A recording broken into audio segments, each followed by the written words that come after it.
الله.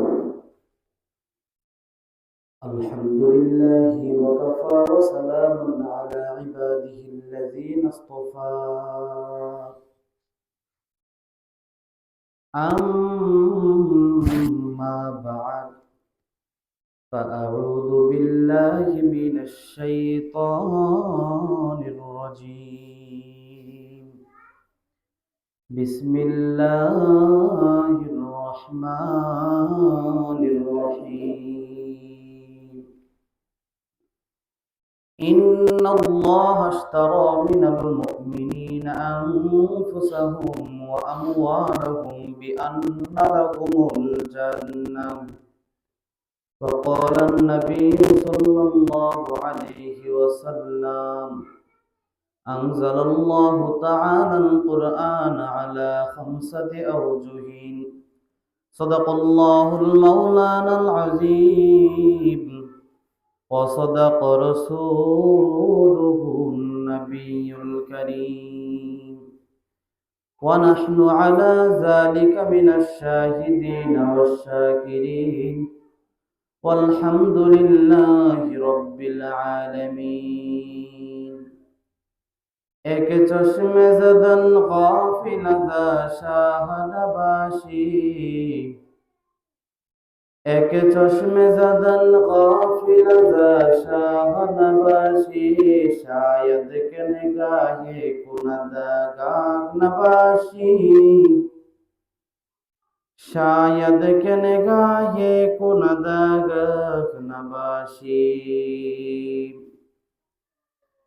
उल्फत में बराबर के वफा हो के जफा हो, उल्फत में बराबर के वफा हो के जफा हो, हर चीज में लज्जत है अगर दिल में मजा हो, हर चीज में लज्जत है अगर दिल में मजा हो।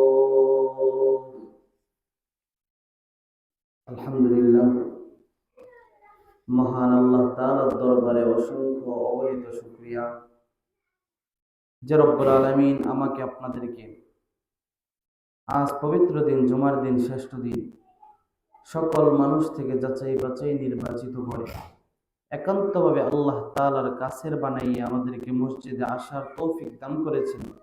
সেজন্য সবাই মন থেকে শুকরিয়া আদায় করি আলহামদুলিল্লাহ। আল্লাহ পাকের ওয়াদা, নিয়ামত পেয়ে বান্দা শুকর আদায় করলে আল্লাহ তাআলা তার নিয়ামত বাড়ায়া দেয়। কোরআনের আয়াত দ্বারা দলিল, লা ইন শাকারতুম লা আযীদান্নাকুম।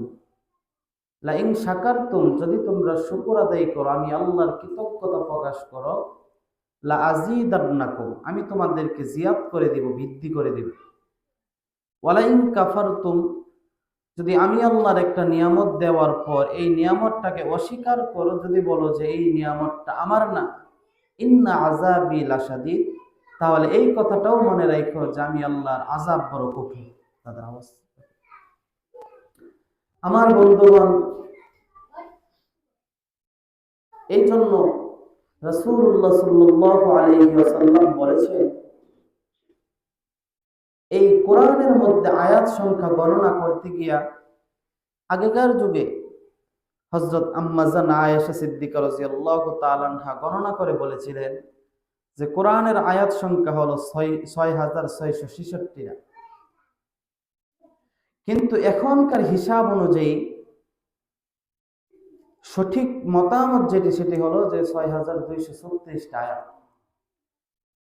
এই ৬২৩৬টা আয়াতের মধ্যে আল্লাহ ৩ ভাগে আয়াতগুলো ব্যক্ত করেছেন। এই ৬০০০-এর মধ্যে ২০০০ আয়াত রেখেছেন আল্লাহ তাআলার বিধান, আর ২০০০ আয়াত রেখেছেন পূর্বাকার অবস্থা, আগেকার মানুষ কিভাবে চলাফেরা করেছে, আল্লাহ কিভাবে তাদেরকে এই পর্যন্ত টিকায় রেখেছেন, এবং তাদের ঐতিহাসিক চিন্তা ভাবনা কি ছিল, আল্লাহ প্রদত্ত জ্ঞান তাদের কি ছিল। আর ৬০০০ আয়াত হলো মানুষ কোন পথে যাবে, ইমানদাররা কিভাবে মোকাবেলা করবে। আর ৫০০ আয়াত হলো আল্লাহ তাআলার বিধিবিধান সম্পর্কে মানুষের জীবন চলার জন্য।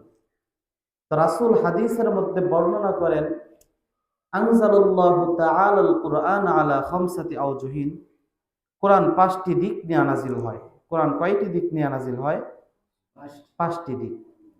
প্রথম দিকটা হলো কোরআন নাজিল করার উদ্দেশ্যের মধ্যে প্রথম উদ্দেশ্যই হলো লিউখরিজান নাসা মিনাজ জুলুমাতি ইলান নূর, মানুষকে অন্ধকারের পথ থেকে আলোর পথে ধাবিত করার কাজেই হলো কোরআন।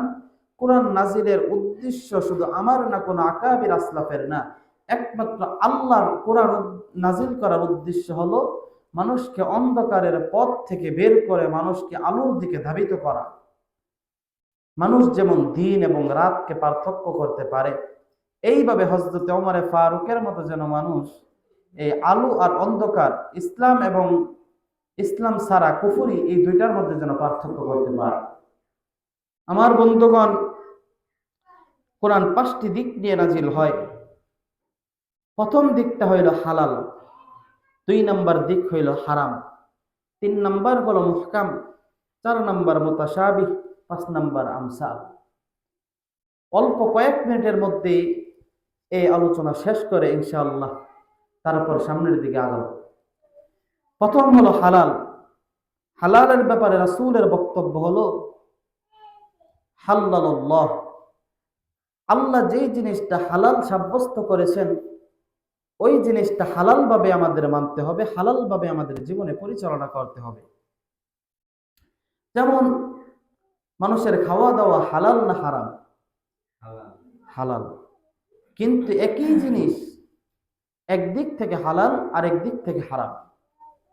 যেমন আমি আপনি বুঝতে পারি এই খাওয়াটা যদি আমি রমজান মাসে খাই তখন হয়ে যাবে হারাম। একই খাবার একই প্লেটের মধ্যে 5 জন খাইলো, তার মধ্যে একজনের খানা হালাল হইল, 4 জনেরটা হারাম হইল। এর কারণ কি? খাওনে। এটাই হলো রাসূলের বক্তব্য। 2 নম্বর হারাম। হারামের ব্যাপারে বক্তব্য হলো যে রাসূল হারামাল্লাহু, আল্লাহ যেই জিনিসটা হারাম করে দিয়েছেন সেটাকে আমি আপনি হালাল বানানোর কোনো উপায় নাই। আমার বন্ধুগণ, মুহকামের বিষয় হলো আল্লাহ যে সুস্পষ্ট আয়াতগুলো বর্ণনা করেছেন তার উপর আমি আপনি যেন জীবন পরিচালনা করতে পারি, সেটাই হলো মুহকামের আয়াত, মুহকামের বর্ণনা। যেমন আল্লাহ বলেছেন ইয়া আইয়ুহাল্লাযীনা আমানু ইযা নুদিয়া লিস-সালাহ, যখন তুমি আমাকে নামাজের জন্য ডাক দেওয়া হবে, নামাজের জন্য আহ্বান করা হবে, তখন আমি আর আপনি এই নামাজের জন্য আমার যেতে হবে। এটা হলো আল্লাহ তাআলার একটা সুস্পষ্ট বিধান। এরকম আর অনেক বিধান আছে যা আলোচনার সংক্ষেপের কারণে আমি পারলাম না। তো মুতাশাবিহ আয়াতগুলো হলো এই আয়াতগুলো বোঝা যায় না, কিন্তু এই আয়াতগুলোর উপর ঈমান আনতে হবে। যেমন আল্লাহ বলেছেন ইয়াদুল্লাহি ফাওকা আইদিহিম, যারা ঈমানদার তাদের হাতের উপরে আল্লাহর হাত রয়েছে। আমার ভাইরা, আল্লাহ রাব্বুল আলামিন বলেছেন দানশীল ব্যক্তি, ঈমানদার ব্যক্তি যখনই নাকি দান করবে তাদের হাতের উপরে আমার আল্লাহ হাত দিয়েছেন। আমি আর আপনি যদি বর্ণনা করতে যাই, আমার আল্লাহ আসমানে আর বান্দা হইল জমিনে, কিভাবে আমার আল্লাহর হাত এই বান্দার উপরে রয়েছে এইটা বুঝার মতো আমাদের ক্ষমতা নাই। আমার আল্লাহ এই জন্যই বলে দিয়েছেন তোমাদের বোঝার দরকার নাই, আমি আল্লাহ যা বলে দিলাম তার উপরে যদি জীবনটা পরিচালনা করতে পারো, খাঁটি ইমানদার হইয়া আমি আর আপনি কবরে যেতে পারবো। আমার ভাইরা, আল্লাহর নবী সাহাবায়ে কেরামদেরকে নিয়ে এইভাবে যখন তালিম দিতেন, বয়ান শুনাইতেন, কত কত সাহাবায়ে কেরাম রাসূলকে দেখার জন্য গিয়া মুসলমান হয়ে গেছে। আমার বন্ধু,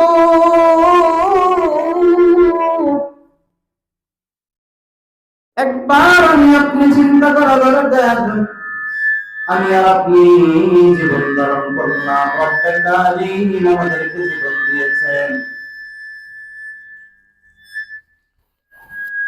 ভাইরা আমার,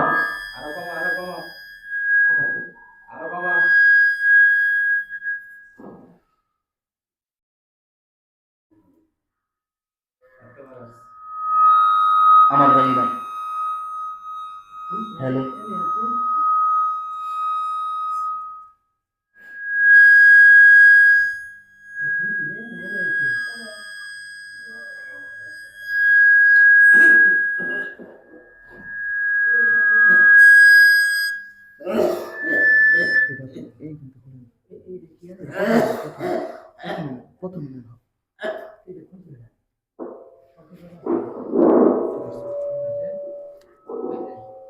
ভাইরা আমার, তো আল্লাহ বলেছেন রাসূলের হাদিস অনুযায়ী, আমরা জানি না, সবাই একটু আমার দিক নজর দেন, এদিকে তারা কাজ করবে।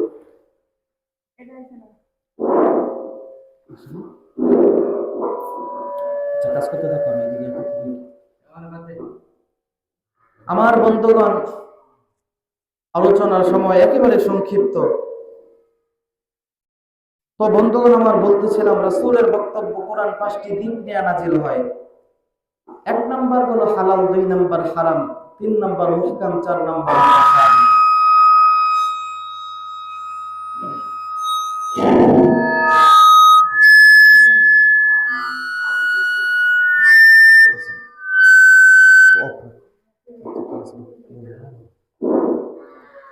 ভাইরা আমার, এই কোরআনের ভিতরে